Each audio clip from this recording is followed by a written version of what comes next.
Mother is the most beautiful word in any language. Mother impeccably means love and sacrifice. For she sacrifices everything for her children, only out of love.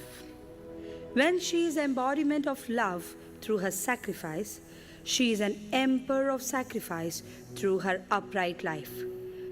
So, ladies and gentlemen, the teachers of Birla Public School are trying to portray mothers from different eras.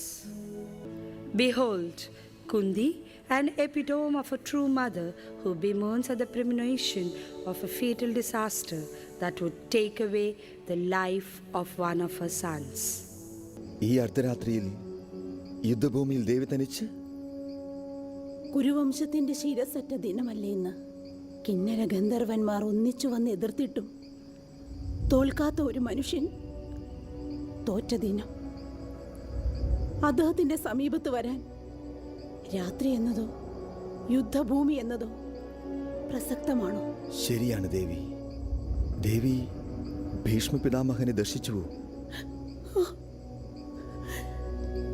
മഹാരഥൻ, ഹസ്തിനപുരിയുടെ വടവൃക്ഷം, നിസ്സഹായനായി അമ്പുകൾ തീർത്ത ശയ്യയിൽ കിടക്കുന്ന കാഴ്ച ഞാൻ കണ്ടു.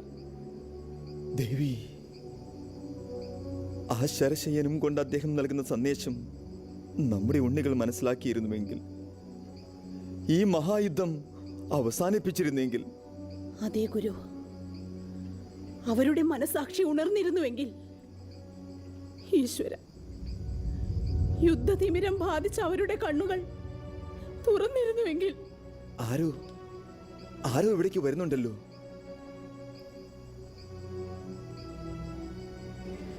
പ്രണാമം. അമ്മ അറിയിച്ചിരുന്നുവെങ്കിൽ ഞാനും ഒപ്പം വരുമായിരുന്നല്ലോ പിതാമഹനെ കാണുവാൻ. അർജുന, നിനക്ക് മുൻപേ പിതാമഹന്റെ വാത്സല്യം അനുഭവിച്ചവളാണ് നിന്റെ അമ്മ. അദ്ദേഹത്തിന്റെ അടുക്കൽ പോകാൻ എനിക്ക് തുണ ആവശ്യമില്ല. ഇന്ന് അമ്മയുടെ മകൻ വീരം നഷ്ടപ്പെട്ടവനായി നിൽക്കുകയാണ്. പിതാമഹന്റെ വേദന എന്നെയും നോവിച്ചുകൊണ്ടിരിക്കുകയാണ്. ആ ശരീരത്തേറ്റ കൂരമ്പുകൾ എൻ്റെ മനസ്സിലാണ് മുറിവുണ്ടാക്കിയിരിക്കുന്നത്. കുട്ടിക്കാലത്ത് ആ ബലിഷ്ടമായ കരങ്ങളിൽ പിടിച്ചും ആ ദൃഢമായ നെഞ്ചിൽ കളിച്ചും ആണ് ഞാൻ വളർന്നത്. ഒടുവിൽ ഞാൻ തന്നെ ആ ശരീരത്തിൽ അമ്പുകൾ കൊണ്ട് ഞാൻ പരീക്ഷണമാണ്.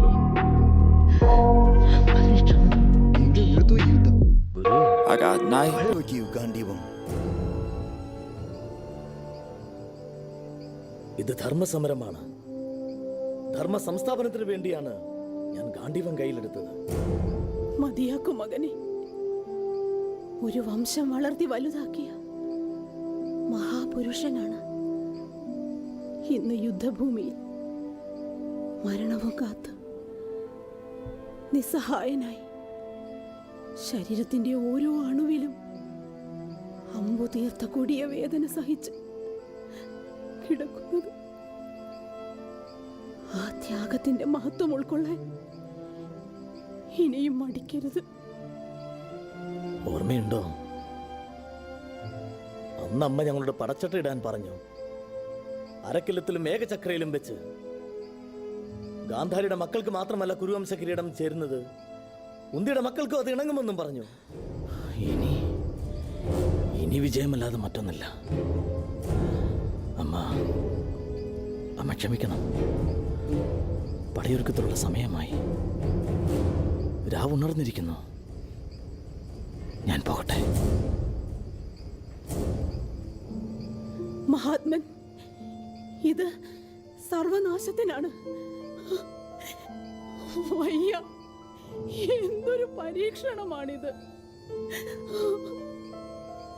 ദേവി, അർജുനന്റെ രക്തം ക്ഷത്രിയ വീരത്താൽ ഉത്തേജിക്കപ്പെട്ടിരിക്കുന്നു.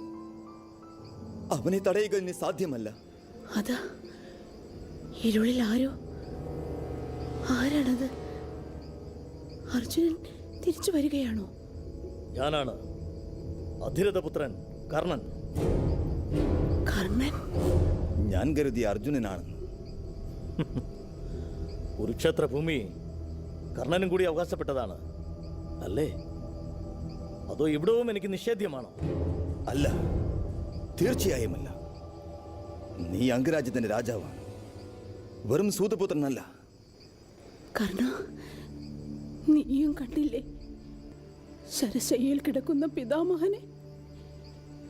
ഇനിയെങ്കിലും സർവനാശകാരിയായ ഈ യുദ്ധം നിർത്തിക്കൂടെ? ഈ വാക്കുകൾ സ്വപുത്രൻ അർജുനനോട് പറയാമായിരുന്നു.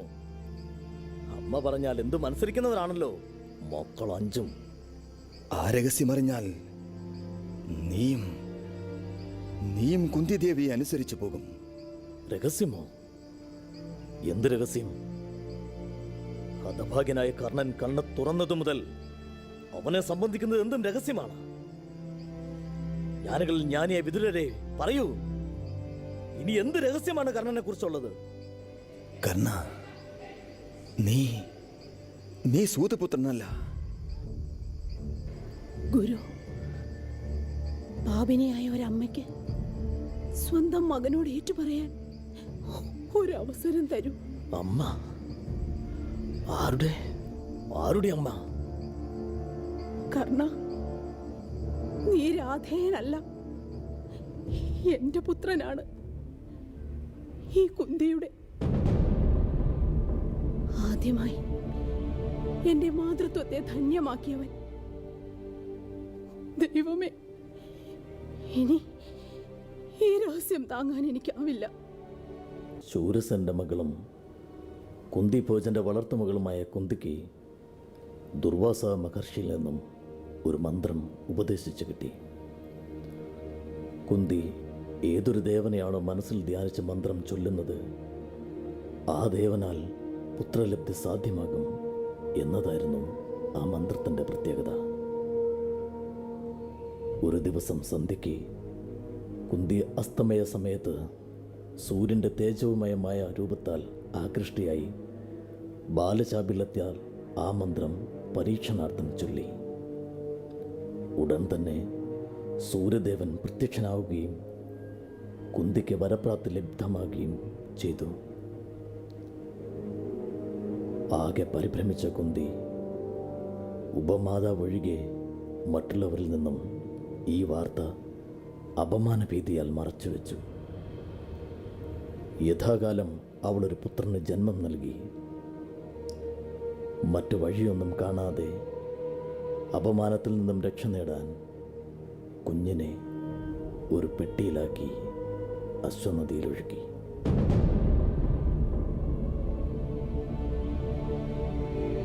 ഇല്ല, എനിക്കമ്മ ഒന്നേ ഉള്ളൂ, സ്നേഹസ്വരൂപിണിയായ രാധാദേവി. അവരാണ് എൻ്റെ അമ്മ. കർണ, അതെ, ഞാൻ കൗന്ദയനല്ല, രാധേയനാണ്. രാധേയൻ. കർണ, മകനെ, നീ എന്റെ സ്നേഹത്തെ അവഗണിക്കുകയാണോ? അവഗണനയിൽ സുഖം കാണുന്നവനാണ് കർണൻ.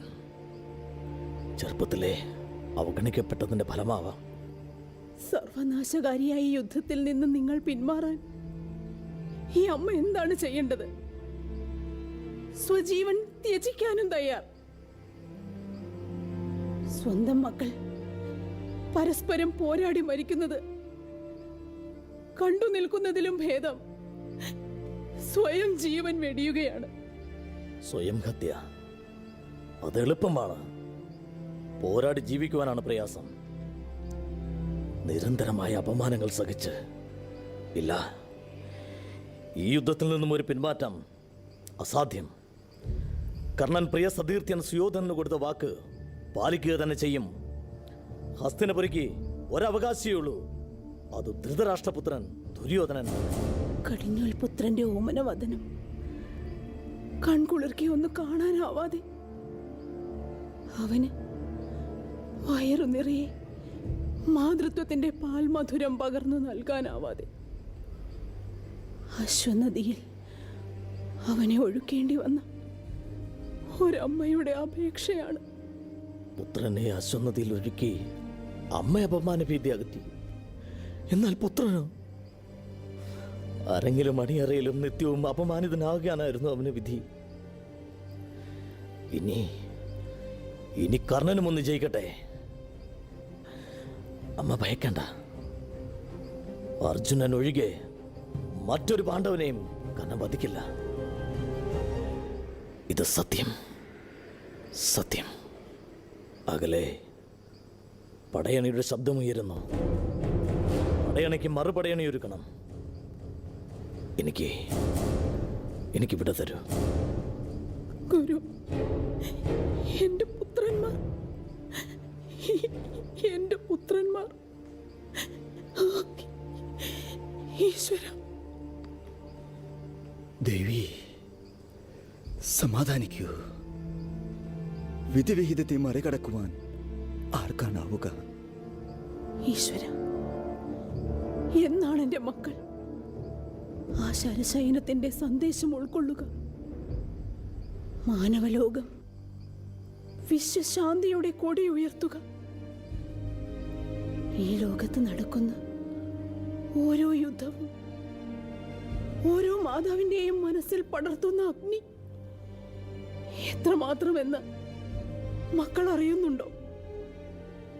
ആ അഗ്നിയിൽ ഉരുകിയൊലിക്കുന്ന അമ്മ മനസ്സ് അവർ കാണുന്നുണ്ടോ?